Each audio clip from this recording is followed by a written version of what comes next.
Bon, nous, on est des Africains. Ça se voit. Ça se voit. Immigrés ici en France. J'aimerais commenter l'actualité parce qu'on ne nous donne pas l'occasion de parler. Vous savez, nous là, ceux qu'on dit qui n'ont pas gagné, les perdants, on a aussi notre version de l'histoire. Et notre version, c'est pas la version des vainqueurs, des alliés, comme les États-Unis, la France, la Belgique ou l'Angleterre. On n'a pas cette version-là. J'aimerais commenter l'actualité, comme j'ai dit, par rapport à Lilian Thuram. Lilian Thuram a dit quoi? Il a dit, le problème, le racisme, c'est pas juste au football. Mais c'est aussi, c'est une culture de la race blanche qui se croit supérieure aux noirs. Le problème, parce que ils pensent ainsi qu'ils sont supérieurs. Alors, beaucoup, ça a enflammé l'actualité. Les gens ont dit, c'est du racisme anti-blanc. Qu'est-ce que Lilian Thuram a voulu dire par là? C'est pas juste. Mais moi, je viens vous dire aujourd'hui, 99%, bon, je vais être gentil, 80% des Noirs pensent la même chose que Lilian Thuram. Pourquoi? Avec des arguments, j'appuie cela. C'est pas les Noirs qui ont dit, qui ont hiérarchisé les races. Voltaire a dit, les Blancs étaient supérieurs à l'Arabe. L'Arabe était supérieur au nègre que je suis, le noir. Et le noir était supérieur au singe. C'est ça qu'ils nous ont dit.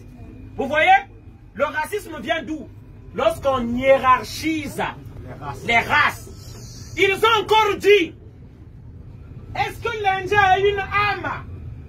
C'est pas le noir qui a dit ça, c'est les blancs, excusez-moi. J'englobe pas tout le monde, mais je dis une catégorie des blancs. Ils ont fait un système. Ils ont dit, l'Indien, est-ce qu'il a une âme ou le noir a une âme? Ils ont dit, l'Indien a souri, il a ri. Ah tiens, il a ri, donc il a une âme. C'est ce que l'Indien a dit. Et nous, on nous a vendus comme des meubles pendant l'esclavage. Ce que je veux dire là, c'est un système qu'on a installé et aujourd'hui, ça continue, ce système-là. Je veux vous rappeler l'histoire. Après la Deuxième Guerre mondiale, on gagne la guerre et on a mis des tirailleurs noirs devant.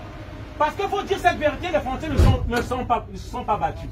C'est l'Afrique qui a libéré la France. Ils se sont cachés dans leur maison. Et ce que je dis là, il y a encore des mémoires vivantes. Hein?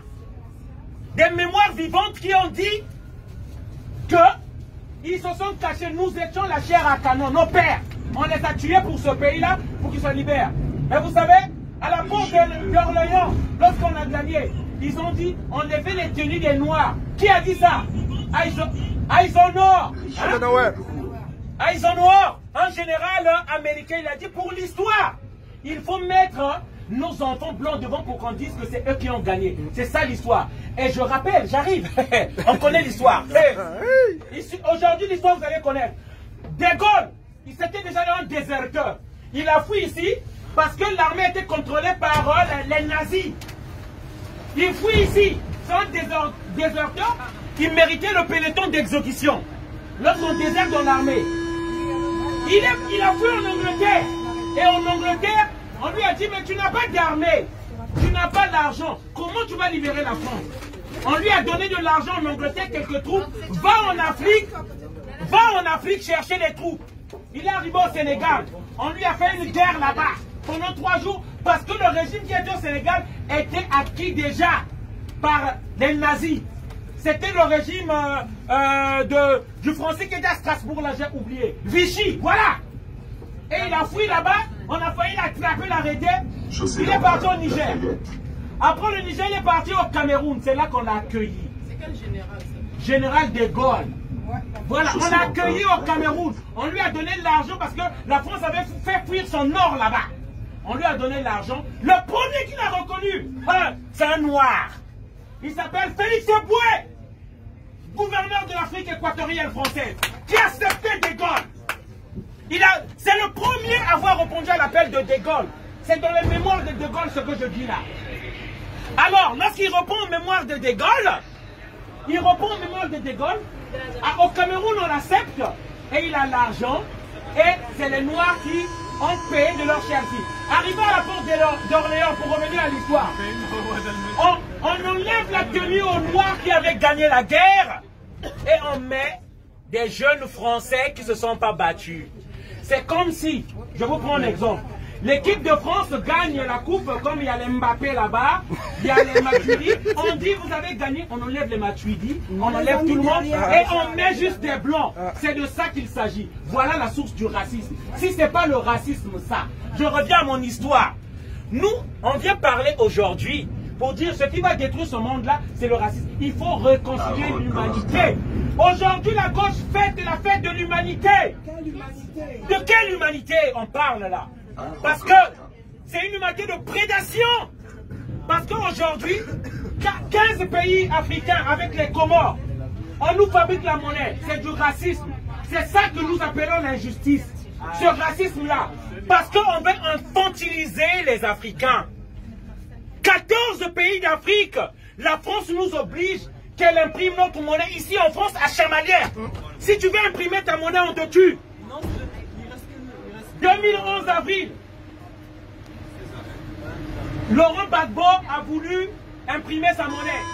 Parce que simplement la France avait fermé toutes les banques pour que Laurent Gbagbo, que son peuple puisse le chasser du pouvoir.